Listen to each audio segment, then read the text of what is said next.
ku soo dhowaada qaybta labaad ee barnaamijka Gungaar. qaybtan labaad ee barnaamijka Gungaar waxaan ku dul istaagi doonaa hababka ay dilalka u sameeyaan iyo sida u shaqeeyaan kooxaha wax dhagre ee dilalka geysta. Maxamed Xaaji Ilka Case waxa uu barnaamijka Gungaar u sharaxayaa waxay yihiin kooxda u yaqaanaan amniyaadka ee ka shaqeysa dilalka dhagarta ah ee lala beegsado muwaadiniinta Soomaaliyeed. horta ninka amniga shaqadiisa waxa waaye koowaad inuu horta dhulka yaqaan oo dhulka duusan aqoon waxba ma sameyn karo degmada isagoo ku howlgala inuu ka sikaro horta hadii la soo bursado inuu iska difaaci karo isagoo luqluqeena oo ka dhax bixi karo tababar iyo wax ka dib. Maxamed waxa uu sidoo kale barnaamijka u sheegay hababka ay wax u saamiyaan iyo sida ay wax u gaadaan. anaga kadib waxaan la dhijirin hebel asoo galay daba dhigta anaga aan sheegin xiliga la kici doono laakiin surveillance oo aad camera taas oo daba kici jir markii la soo oo anaga report maalin walba gudbin jir meeshu tag markii anaga nala la boodin jir. dadka kamid ah kooxdan dhagrayaasha ay wax dila waxay isticmaalaan telefoonada ay u yaqaanaan kuwa shaqo. waxaa sidoo kale jira habab ay u kaydsadaan telefoonada ay kamid tahay inay ku qortaan biyoolaha dhakhtarka iyo wixii la mid ah si aan loogu mashquulin telefoonada u kaydsan. barad marka la safgareysana in la sii raaciyo magacyo taytalo hebel biyoole ninka biyaha keen hebel barf Professor Hebel taytaladaas yani waxay fududeynaysaa hadii sardoon kale uu ku qabto inaysan dhiis ku dhicin doctorka iyo waxa doctor balaamij ku safgareysan u dhaha laakiin hadii xasan ama cadda kaliya ku qoran tahay kor ama arab kaliya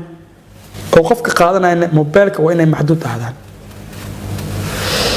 si makaarkaas qofku wato waxa laga soo qof inay ku safgareysan tahay iyada dambe oo dadka shaqada kaga dhaxaysa bis laga wacay waa mamnuuc lambarkaas qofka laga waco dadka shaqada ka leeyahay bisa yaqaan dad minis diilad damiyo meel ka raadiyaa male hadii la qabto xataa lambarka la bedelna meel qof ka raadisid male wax walba atay xataa. Maxamed Ilka Case waxa uu sheegay in hawshooda aysan ahayn bastooladley oo kaliya balse ay bambooyin tuuraan wuxuuna aaminsan yahay in jugta bambooyinka oo laga maqlayo meelo fog ay ka saameyn badan tahay dilalka isagoona ku doodaya inuu isagu yahay qabiir marka loo eego habka uu tuuro bambada oo aan la ogaan karin ilaa ay qaraxdo. afwan hadii la telefon waxa kala baxday ganjada ciyaalka hore waxay sameyn jireen mugtaga ku tuuri jireen askarta ama wadadka meel ama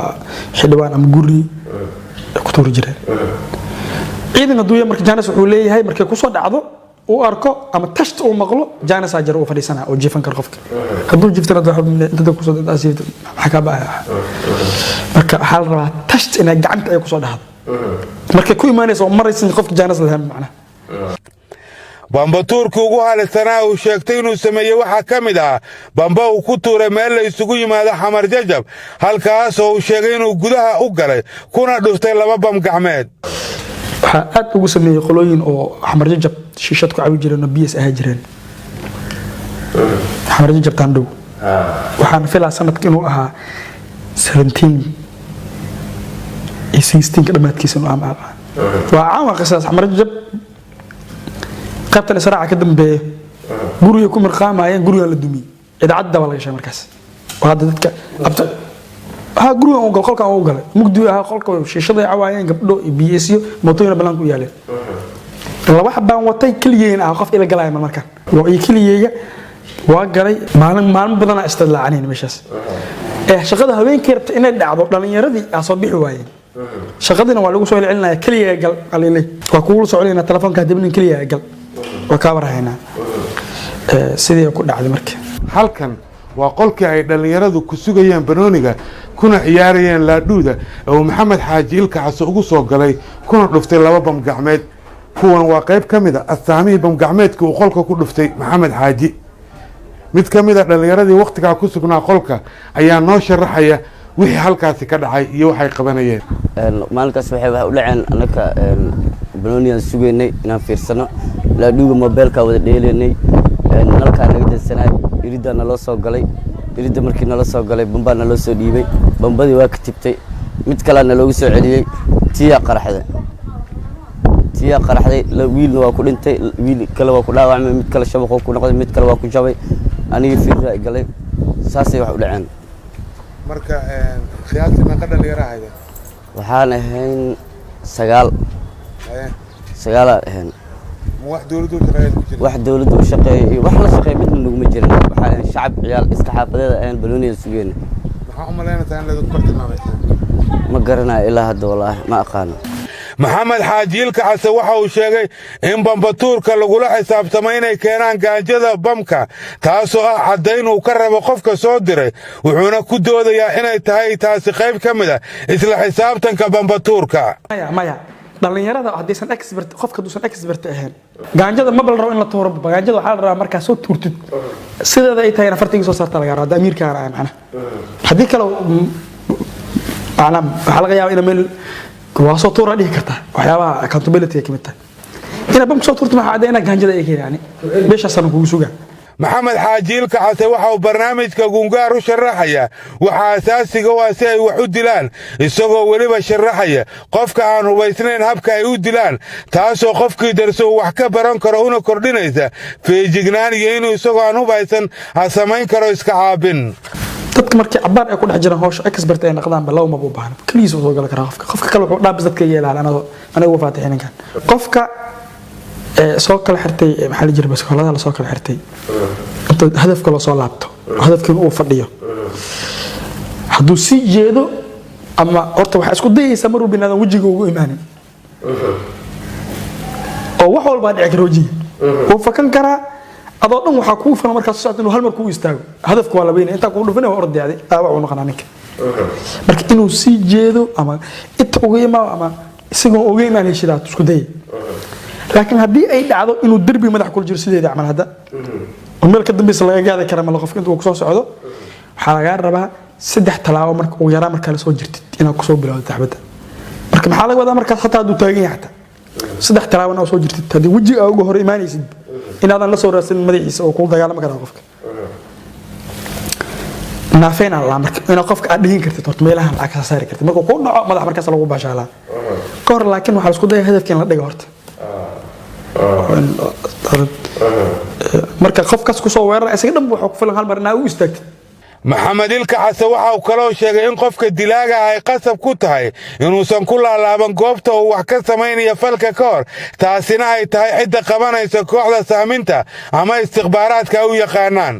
waxa mamnuuca adoo nin ikhtiyaal rabo inaad meeshaas ku laalaabatid dharkaaga aweeto xasdan nin anteena u hor saaran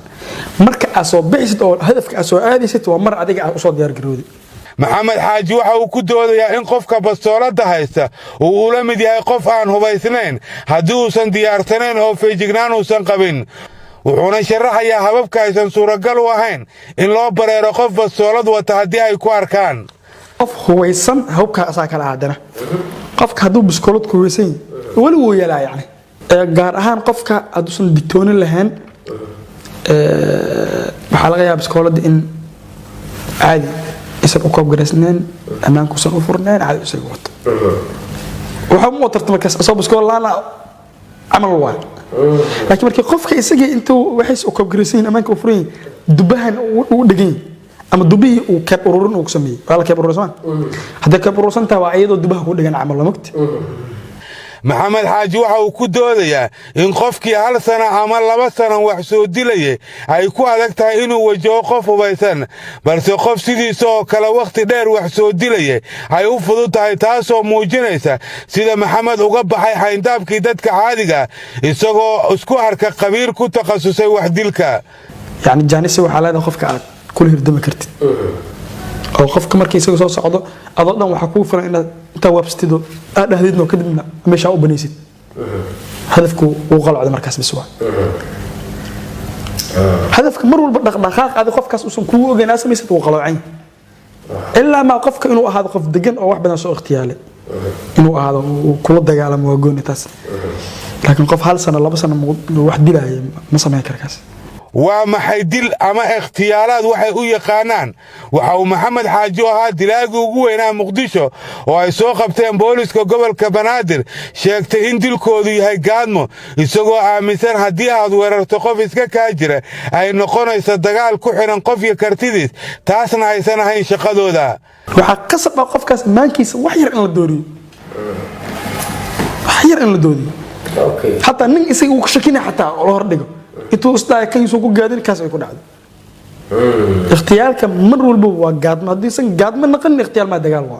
suurtagal ma tahay inay gaadaan qof qori haysta maxaase looga baahan yahay qofka qoriga wata si aan loo gaadin waa kan mar kale maxamed xaaji oo sharaxaya hababka suuragelin kara in la dilo qof hubaysan ninka qoriga wata markaan soo galo ninka qoriga wata aakaha wata waa la kala saaraa hadana yani ninka marka aan la aadi karin oo aaka wata markuu gacanta u ka haysta aakaha أنت أو ماشان أو مسترد مسافة قبتان كور الواحد أو هست ومرك خوف كلا هذه كرن وسوي بوق بسنكرة خوري خوف كل كله هست سوي بوق بسنكرة وحكوا لي ماذا خوف كمرك يسوي أنتوا أتصل قشطة ساس أو هست دنا وصل قشطة على ماذا لكن ساس أو قشطة وخوري هو سؤال سيء أوكي وا أمرك عوني ست حلقة يا أبو حتى هنا أساس أو قوة الجدال أكثرت أما خوري في ساس هي لحسة أسي muxuu sameyn karaa markaa uu baad qoriga fiis xaq waad zeen in qorigi qofka gacanta uu ku haysto halis waay yaa loo dhawaanin saas duu uu wata geesaha isku firmaya loo dhawaanin laakiin garabku uu saaran yahay iska xarakeynay ama xarakeeyo waay baa ka sadoo wuxuu la mid tahay ninkii biskoolada soo qaatay biskool isagoo wata aan dubaha u dhignaan am ka baan urursan iska socdo maxamed xaaji waxa uu sidoo kale muujinayaa inay jiraan fursado lagu gaadi karo qof wata ilaalo isagoo dhinaca kalena sharaxaya caqabadaha jiri kara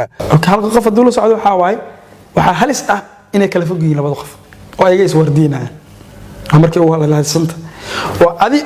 adi madaxda tahay bacda nin sarkaal tahay ninkan staafka ah marka is wardiisa ma la soo dhawaan karo oo kala durugtaan oo ninka kala u wardiyay ama laba geesaa kala martaan asaas kula socotaan lama dhawaan karo laakiin markay isla socdaan wali wasidii meelaha ugu badan ee al-shabaab ka faa'iideystaan waxna ku dilaan waa suuqyada masaajidada iyo meelaha xariiriga wuxuuna maxamed xaaji aaminsan inay meelahaas yaalaan fursado wax lagu gaadi karo ayna ku badbaadi karaan iyagu markay wax dilaan kadib ugu fiican wax lagu tiyaar karno meel bulsho ah oo dadka ay ku badan yihiin oo qofka intiisa milyan qof ay qabanayaan laakiin wada nadiif ah qof socdo ikhtiyaarkiisa ma fududa horta hooyiisa aan number 1 ah oo qofka hooyigu ku hooyanayo in la helo waa imaam masaajid uu ku tukanaa laba ah waa imaam wada uu maray wadooyinka uu badan saddex meelo ku kala lacaan hooyigiisa in gudaha loo galo ihtimaal waay huwa uu yaali karo qof la joogi karo oo ma lagu fududa ilaa laga ogaado gudaha qof ay ku noolyihiin laakiin hadiisan hooyigiisa nin oo ka soo baxo subaxdii oo kadibna mar walba uu soo baxo sida rag istikhbaaraadka ay sheegaan uu soo baxana ka wadadana soo istaagaa bagaaj suuga way fududa oo soo baxa wadadan ilaa xaq lugeeya masaafadaas xaq gaara karaaca way fududa laakiin uu soo baxa wadadu ku soo baxay ma yaqaan tan uu aadi kara tan uu aadi kara taas waxay ka dhigan tahay dadka oo inay baqtiyaan si hal wada isku hayaan ilan saddex deyn hatta saddex wada isma dhigi karaan hal qof ikhtiyaari karo way badan tahay oo labada kale wal amar walba ku dhalan lahay taada kale qofka wax ikhtiyaar hukum wadan kara maanta dhan culays waa ba inay ku jiraan oo markii hadaf kala arka la soo qaato laakiin iskooladan gashana hebelan wadadan ku suga ma wax ugu badan dadka ku fashilmaan baxta oo ama qofka loo qabto waxa marka aad silaax soo qaadanayso hubka iskooladaada iyo marka ikhtiyaarka galis wax daqiiqad yar la in ahaadaan daqiiqad yar dumarku waxay qayb ka yihiin kooxaha sameeya dilalka dhagarta waxayna shaqadooda ku sheegeen inay ku kooban tahay qaadista iyo qarinta hubka iyagoo isticmaala bajaajyada dumar in loo helo waa xilliga hore raga qaadan jireen dhalinyarada bacan wax ku qaadan jireen bacdan oo fashion-ta buugta kursaysan am geesaha qaan jirna ka dal isku fahmay laakiin naa qadad bajaajyada soo batay fursada kale waa bajaaj loo qaadanta badan naagana qaado inta badan bajaajka oo wada waxa lagu fahmi karaa darawalka iyo naagta gabadha waxa u sadeexeeya hal wiil kale oo iyada la saaran ama geeska darawalka saaran bajaajka ka saaran وانا فاهمك كرتاي عند بدن gabdhaha qaada waa la heli karaa 30% inay dhalinyaro yihiin ay dadka magaalka u egyihiin laakiin inta badan maamooyin wiilka bajaajka saaran geeska ka saaran foodiisa iyo gabadha hubku wadma islaam banaagtana ka xijaaban waay isagana madax weyn waa furan ana isma islaam مثل هالمعنى وجرى كرتا قبر إيجنا يو ويلكن يو لكن ما بدنا قف حجابا وقف كان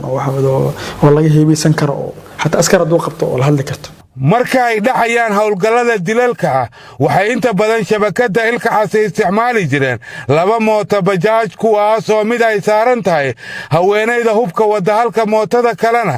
ay wado dilayaasha kadibna marka uu dilku dhaco waxa bixi jiray mootada haweeneyda wada halka dilayaashuna ay lugayn jireen xoogaa mootada kalena ay indhayn jirtay in la xiriirsanayo yan kale موتوين على ذيك سنة نك أو شقده جامينا قائد كأ موتو لو لقى سوته أو كركاس ده يروح يستجع سجع لو بجاج سعته بجاج محلو ولا معمد هو كودا أما جبر أنت بدن جبر واي وحلو كودا بجاج تكلم وحصارن بلن يرد هو شغال لك لبده ويل يودر والك مركا ما بس نصعد معي مركا أنا مش تاجن أي أما نك أنتنا ده تاجن نك استخبارات كانوا ولا حجرة هي شغلة ديار وينك الصوب بوسير معمد لو قيليسا كان لو قدام قال لبدا بياج ولا اسق دغايا birta la kala xirna wala kala baxa marka wad deganayaan marka soo cuntan loo qaso mara xaq nooga imaada noo position kala qaadana marka ninka oo hogaanka wada oo ciidanka wata qaydka amar walba waa inuu arka ciidanka soo cunayaan markay baxaan oo inuu jooga meeshii dadka soo daba kacay u sheegi kara bajaajyada ay isticmaalaan maxamed xaaji waxa uu sheegay inay qayb ka yihiin howlgalkooda isla markaana ay wax ka ogyihiin sida ay wax u dhahayaan horta bajaaj oo aan shaqo wax ka ogeyn ma jirto lama saar tasartoodan kala dhacdo ila bajaajka nooc yeelan ma yaqaan BS ma bataqaanid bajaajka hubka saaran always ninka wada waa ninka wax keenay wali dadka hubkooda waa ka dirin ka tadaranta laakiin bajaajlaha dadkan waa la soo raacay maya ما بلسكو أمين بانك بجاج لها مكشة كناد واحد ليميت إني هذا يعني قف كان دي واحد يكون عنوان مين لور عن كنا محمد حاج waxa uu sheegay in shuruudaha laga rabo qofka ka mid noqonaya kooxdooda dilalka looga baahan yahay inuu yahay qof aan la aqoonsan karin oo aan soo marin qaybaha kale ee al-shabaab sida xisbada iyo wixii la mid ah amniga waa qof dadka aan aqoonin مدعنا أمني وقف عندك أخون تسمع كده جنتاي هرت أديك إن مالن حتى قف أسون كوجود كير شهوات أسون كوجود كير تسينا جرتوات هذه سنجرين دبي لا قف حزبها مجيد كم دجال سوق قل جري ما فوق أنت سوق واحد يدل له قف ك وإن هذه مدحتوي دحمر عن لوجود كير هرت وأنا نعسو يهرت sidoo kale waxa la soo baraa inay bulshada ku milmaan oo ay ku dhaqan noqdaan sida inay dhalinyarada garoomada kula ciyaaraan banooniga iyo wixii la mid ah qofka inuu bulshadaas uu ku nool yahay sida uu egta uu ekaado dhalinyarada baloon haday inaan baloon dhili karaa tahay haddii dhalinyarada iskool ay tahay in private ka dhigin kartid haddii saas bulshada in aadan ka duwaneen meesha waa la isku barayaa al-shabaab waxay dhalinyarada ay maran habaabiyaan u fasaxaan wax kastoo aysan ogolayn diinteena ay ugu horeyso daadinta dhiigga muslimka waxaana ay hadda soo kordhiyeen inay dhalinyaradooda u fadwoodaan maandooriyo nooc kasta inay isticmaali karaan si ay u dhagraan dadka ayadoo oo laga ilaalin lahaa inaad balwad baratid oo aad sharmuuta naqatid oo aad xumaan samaysid ayadoo laga ilaalin lahaa aadan maxamed baxku ah si adowga u dhagrisid inaad haddii xashish ah ka dawactid marka nin amni oo suna ka muuqato maya sidoo kale waxa uu maxamed xaaji sheegay inay mamnuuc ka tahay inay ka muuqato sunnada nabiga iyadoo laga rabo inay u labisaan una xirtaan sida ciyaal ziyaha salaan marka adiga inta ka baxid oo aaf fashilantid ama ina nasasho marka oo toro aadid madaxa dadka u jiriina loo jaraa foodan ku socona meesha laga yeelay xisba ku qoonayso wana fashilantid xisba qoon maxaa dheh حمران كيما هذا حبسه لو قلنا أمريكا وكيما أنا قارب بروفو قارب مجدي وكيما هذا أمني هذا توقف فشل أنا اسكسوجر جاي واسكسوجر نظامك حق راعي محمد وحا وقبا إنك من نقشة نلاشن شبكة واحدة قرتها تهاي مد مجديها أو حنون بدن مرتا أمليا نور عجيب بدن أو مجدئة نور أد مجدئة هو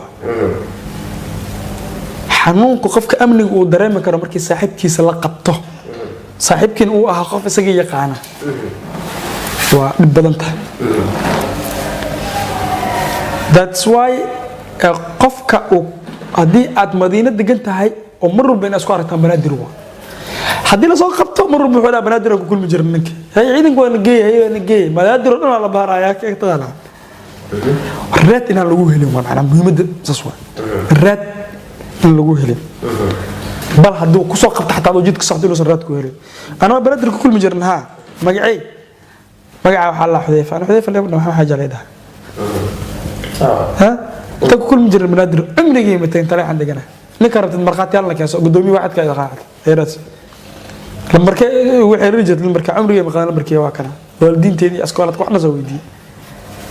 dadkaas dinta hebel ma ba aqaaniye raadinu san lahayn yani hatta hadii lagu xukumayo adoo malale laga yahay lagu xukumo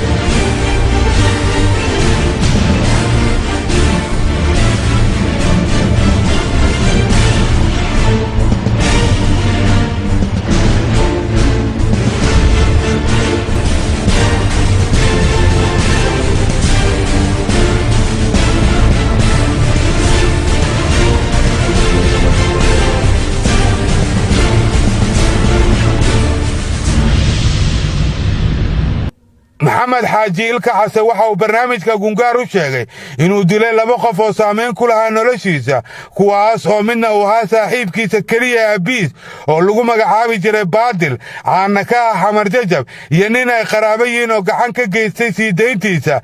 markii kol hore la soo xiray taasoo ka dhigan inuu dilay ninkii soo daayay waxa ugu yaabadna horta laba nin midna qaraabaan si gudoonahay oo daladaas anaga dhaxayso si hadii loo fiirin aabin saaxiibayeen aday u adkaato waana ka farsan waay nin la dhigi jiray bedel ama baadil saa u taqaana baxbar jabaysan jiray xiliga mooryaanta oo sarkaal ah soonka 2016 ka la dilay abriil lagu soo aadaamay xiliga soonka ma jeclan in dilix adeeran dhigi jiraan waliye way dhibi waa ka farsan waay marka maanta aday saan waxa lagu dilay boolaalay anwa أبي صاحبي أنت اللي نقدر إيديو كمده أي بقول إيه وضوء حجرت أو ير موضوع لو وصل الله حنا أيه أو أن كان أو وضوء حمر تاع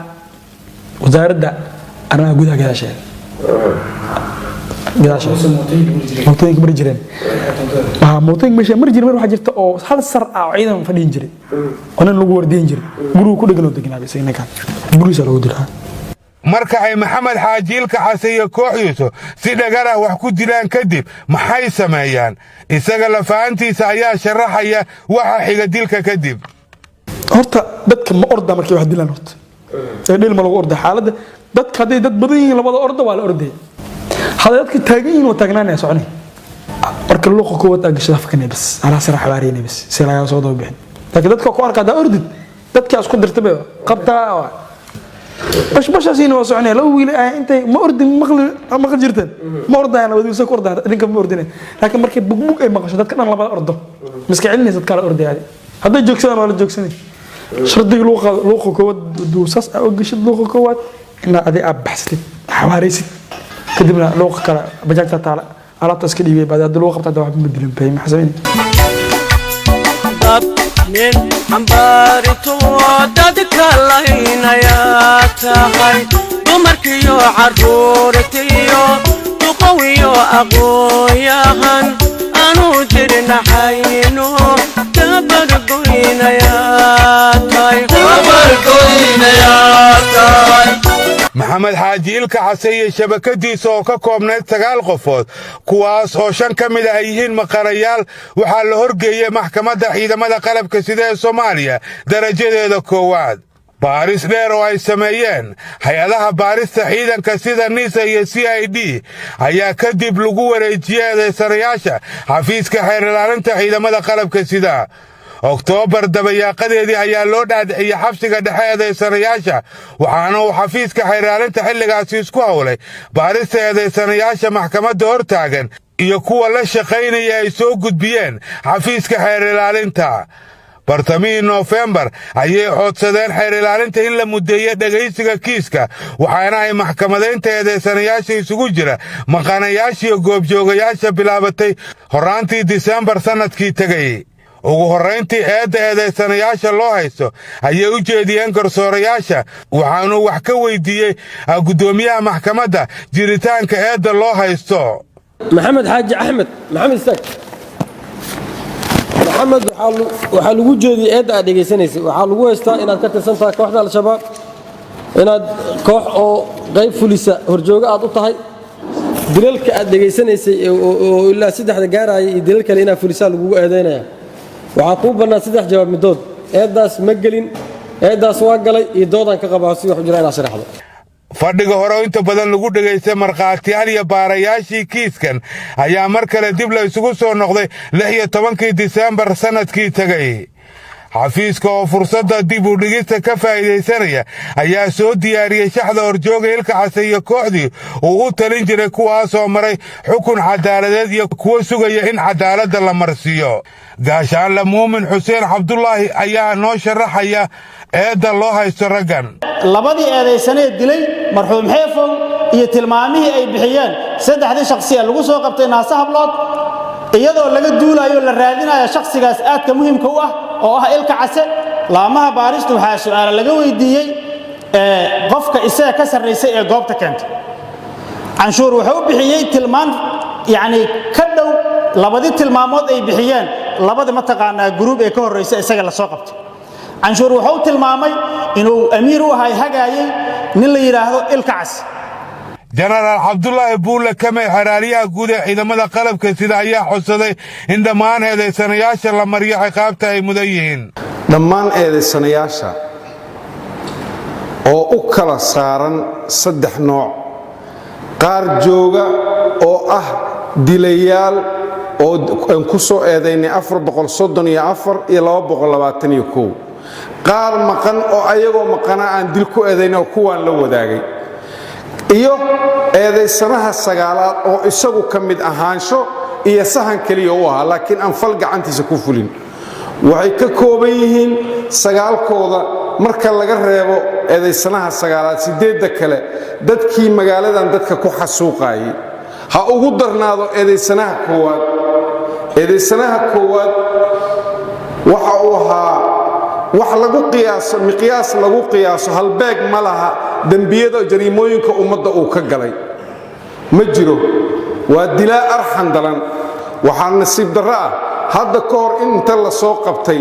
aabbihii oo sarkaal booliiska uu damiintay ma daayeen aabbihiis xataa kabar buu u ahaa hadhowdii uu islaam markii lagu qabto ku damiinanaya xataa aabbihii ma daayeen waayo waxa uu dilay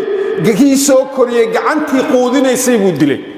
ismaaciil jenaraal ismaaciil wuxuu ahaa kii soo koriyey marka oo gurigiisa uu ku noolaa gacantiisu ku dila sababta uu dilayna waa hal arrin ramadaan baa lagu jiray tiruu tirsanayay dadka uu dilaayo uu ku xisaabtamayay ma ahan insaan caadiga qof lagu tilmaami karo dad buu tirsanayay uu tirada uu dadka dilaayo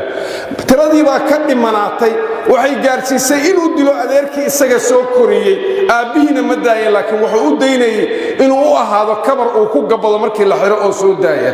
waxaa intaas ka daran meel uu dad ku dhaafayo malayn diin uu caabudayo ma jirin masjidka dhexdiisuu ku dilaayay kii masaajid ka soo baxo bannaan ku tugaay. waxaan codsanaynaa in ciqaabta u qolanta lagu xukumo oo dil toogasha. qareennada u doodaya eedeysanayaasha ayaa iyaguna dhinacooda maxkamadda ka codsaday in loo naxariisto ciqaabtooda sharci aan la dhaafsiinin inta ay ogol yihiin. maxkamadda sharafta leh waxaa ka codsanaynaa wax cadeymaha loo haayo oo ah inay ayaga qaraal yihiin oo shabaab yihiin keliya inay loo raaco kaas oo qodobkaas oo looga darayo qodobka 4aad oo tilmaamaya waxyaabaha dembiga fududaay maxkamadda sharafta leh intaas ka codsanayna. 31 Diseembar ee sanadkii tagay maxkamaddu ka soo saartay go'aan rasmi ah sida warbaahinta u akhriya gaashaanle sare Xasan Cali Nuur Shuute gudoomiyaha maxkamadda darajada koowaad ee ciidamada qalabka sida ee Soomaaliya. bismillaah maxkamadda darajada koowaad ee ciidamada qalabka sida waxay ku dhawaaqaysaa go'aanka dacwad ciqaabeedkii loo haystay eedeysanayaal. maxamed xaaji axmed 27 jir ah ina faadumo cumar xasan ku dhashay shabeellada hoose 2 saalim saciid maxamed 27 jir ah ina leelo xasan cumar ku dhashay shabeellada hoose 3 axmed maxamed haashim 26 jir ah ina cadeey axmed islow ku dhashay shabeellada hoose 4 sharmaake cumar axmed xuseen 25 jir ah ina sacdiyo maxamed cali ku dhashay hiiraan oo maqane ah 5 axmed faarax iidle 23 jir ah ina faadumo xasan ku dhashay xamar oo maqane ah 6 cabdiraxmaan mustafa cabdulaahi 22 jir ah ina faadumo maxamed shaakuud ku dhashay xamar oo maqane ah 7 ramadaan cabdiraxiin mursal ina muslimo madgafiim ku dhashay baar dheere oo maqane ah 8 cabdinaasir axmed cabduqaadir 27 jir ah ina faadumo maxamed ibraahim ku dhashay xamar oo maqane ah 9 faadumo xuseen cali cadaawe 24 jir ah ina dahabo cumar wehliye ku dhalatay hiiraan kuwaas oo xafiiska xeerdhaalinta ciidamada qalabka sida si wada jir ah ugu soo eedeeyay in ay ka wada tirsan yihiin kooxda al-shabaab gaar ahaan qayb fulisa dilalka qorshaysan iyo sahminta oo ka howlgasha magaalada muqdisho markay aragtay maxkamaddu dambi muujinta ah dukumiintiyada kala ah cadeymihii iyo qiraaladii laga qoray eedeysanayaasha koowaad labaad saddexaad iyo afaraad oo goobjooga ka ahaa maxkamadda iyo cadeymaha iyo gungaarka laga soo gudbiyey 5 eedeysane ee maqanayaasha ah 2 qoraallo hore looga qoray xukunsanayaal lagu fuliyay qisaas iyo kuwa xukuman 3 sawirada iyo warqadaha cadeynta dhimashada marxuumiinta sare ku xusan 4 dukumiintiga lahaanshaha mootooyinka ay ugu adeegayeen kooxda al-shabaab eedeysanayaasha labaad oo goobjoog ah iyo 8aad oo maqane ah 5 galdacwadeedka hore looga diyaariyey eedeysanaha koowaad maxamed xaaji axmed 6 moobeelada ay isticmaalayeen eedeysanayaasha labaad iyo 9aad oo ay ku jiraan sawirro ay u dirayeen kooxda al-shabaab markay dhageysatay maxkamaddu doodii u dhaxaysay dhinacyada kale ah xafiiska xeerdhaalinta ciidamada qalabka sida iyo qareennada difaacaya eedeysanayaasha sidaa darteed maxkamadda waxaa u caddaatay in 9ka eedeysane ay wada yihiin dembiilayaal gale dembiyada lagu soo kala oogay waxayna maxkamaddu ku kala xukuntay 1 dembiile shabaab maxamed xaaji axmed oo afgarashadiisu tahay ilka case 2 dembiile shabaab saalim saciid maxamed oo afgarashadiisu tahay salmaan 3 dembiile shabaab axmed maxamed haashim oo afgarashadiisu tahay carab oo dhammaantood goobjoog ka ahaa dhegaysiga garmaqalka waxay maxkamaddu ku xukuntay dil toogasho ah 4 dembiile shabaab sharmaake cumar axmed xuseen oo afgarashadiisu tahay ugaaska iyo ganay 5 dembiile shabaab axmed faarax iidle oo afgarashadiisu ay tahay shuuriye iyo madoobe 6 dembiile shabaab cabdiraxmaan mustafa cabdulaahi oo afgarashadiisu ay tahay faarax mooryaanka 7 dembiile shabaab ramadaan cabdiraxiin mursal oo afgarashadiisu tahay saalax oo maqanayaal ah waxay maxkamaddu ku xukuntay ayagoo maqanayaal ah dil toogasho ah 8 dembiile shabaab cabdinaasir axmed cabduqaadir oo afgarashadiisu tahay carabey oo maqana ah waxay maxkamaddu ku xukuntay xabsi daa'in 9 dembiile shabaab faadumo xuseen cali cadaawe oo magacadeedu afgarashadu yihiin faadumo korneel iyo cosabo oo goobjoog ah waxay maxkamaddu ku xukuntay 15 sano oo xabsi ciidan ah ciddii aan ku qanacsanayn xukunka maxkamadda waxaa u furan raacfaan wabilaahi towfiiq guud ahaan barnaamijkeennii gungaar oo ay gacan iga siiyeen cabdulqaadir ciise fu'aad muxyidiin iyo maxamed cabdi caraaye waa naga intaa tan iyo intaan barnaamij midkan lamida ku kulmayno waa bahdii gungaar oo idinleh nabaaddiin iyo nooli kulanta